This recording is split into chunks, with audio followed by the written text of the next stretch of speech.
ओम शांति। आज है 2 मार्च 2022। आज की मुरली का सार है, मीठे बच्चे, तुम्हें निश्चय है कि हम संगम पर भविष्य की कमाई के लिए पढ़ते हैं। बाप हमें पढ़ाकर 21 जन्मों का वर्षा देते हैं। आज की मुरली का प्रश्न है, अपने आप पर कृपा व आशीर्वाद करने की विधि क्या है? उत्तर है, अपने आप पर कृपा व आशीर्वाद करने के लिए बाप की पढ़ाई रोज पढ़ते रहो। कभी भी दोष में आकर पढ़ाई में गफलत नहीं करो।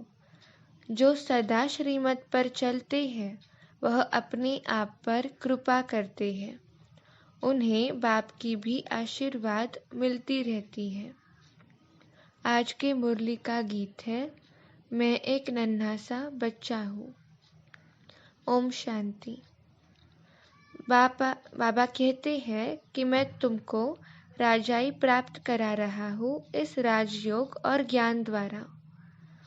बाबा कहते कि तुम बच्चे जानते हो शिव भगवान हमको पढ़ा रही है इस शरीर द्वारा, मतलब ब्रह्मा बाबा के शरीर द्वारा। बाप कहते हैं कि मैं गर्भ से जन्म नहीं लेता, मैं साधारण शरीर में प्रवेश करता हूँ।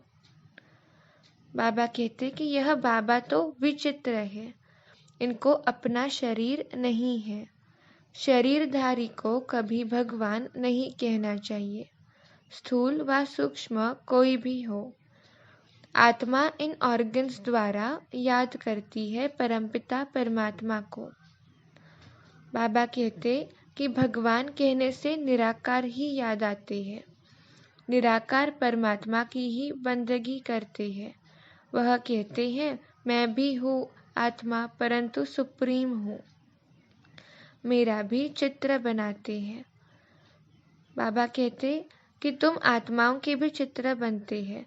मंदिरों में बड़ा शिवलिंग भी रखते और छोटे छोटे शालिग्राम भी रखते, जिससे सिद्ध होता है कि वह आत्माएं हैं एक परमात्मा के बच्चे।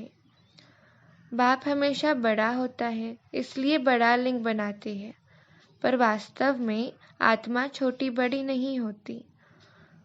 बाबा कहते हैं कि जैसे जड़ बीज लगाया जाता है उससे पहले झाड़ निकल आता, वैसे ही आत्मा का रूप देखा कैसा है, शरीर का कितना विस्तार है।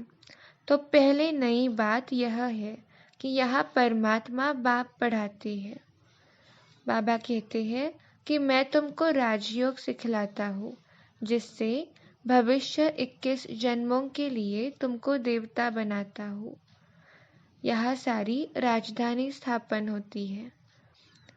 बाप आने वाले 21 जन्मों का वर्षा देते हैं, इस निश्चय से तुम पढ़ते हो। बाबा कहते कि बिगर निश्चय कोई यहाँ बैठ न सके। बाबा ने कहा कि मुझ निराकार को इस ब्रह्मा तन में ही आना है।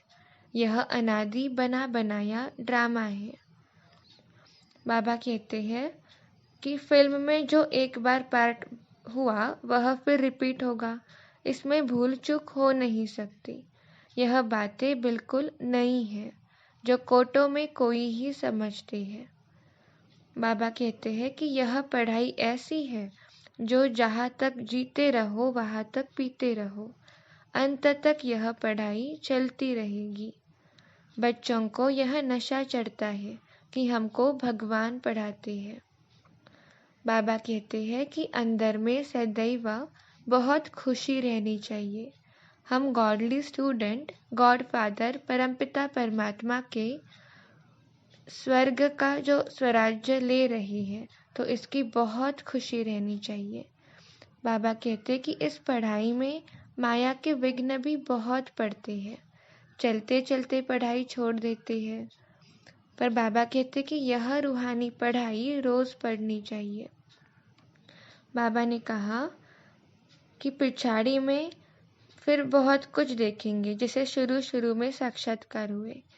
तो बाबा कहते हैं कि पढ़ते रहेंगे तभी तो देख सकेंगे।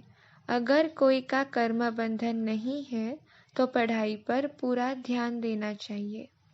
अब खूब पुरुषार्थ करो तो अच्छा पद पाएंगे। यह नॉलेज बड़ी वंडरफुल है।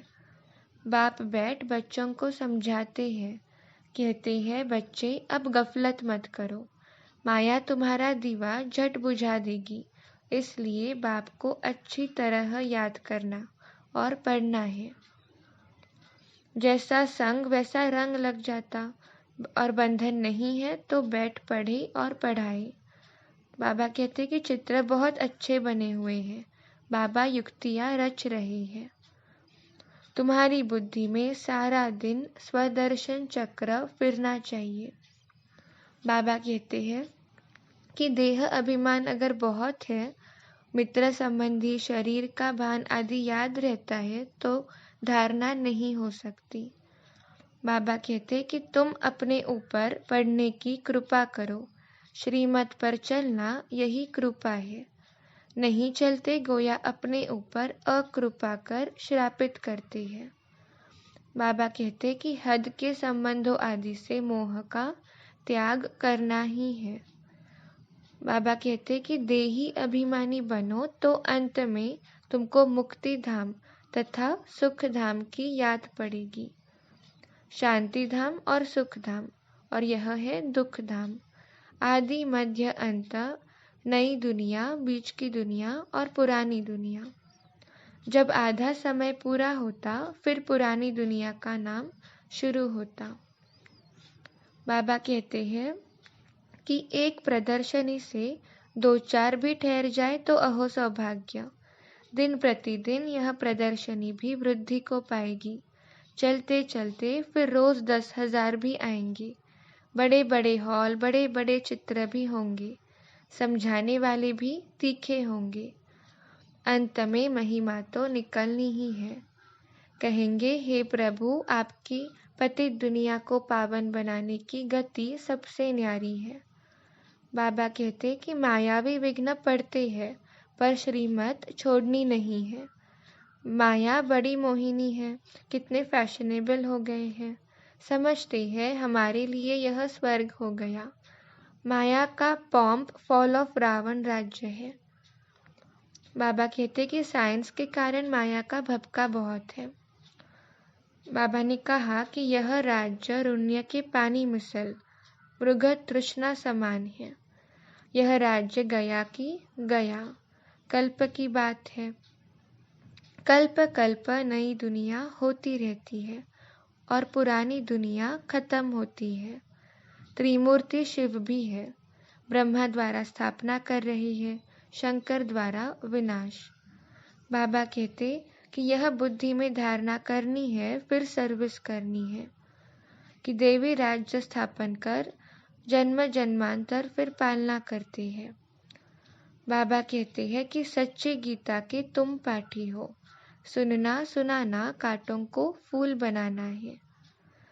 बाबा कहते हैं कि जैसे इतवार के दिन मतलब संडे को सभी को छुट्टी होती है, तो ऐसे ही आधा कल्प तुम दुख से, रोने पीटने से छूट जाते हो।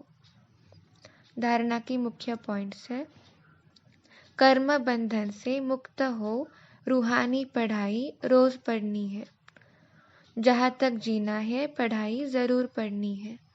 हद के संबंधों को व देह से मोह का त्याग कर अपने शांति धाम और सुख धाम को याद करना है।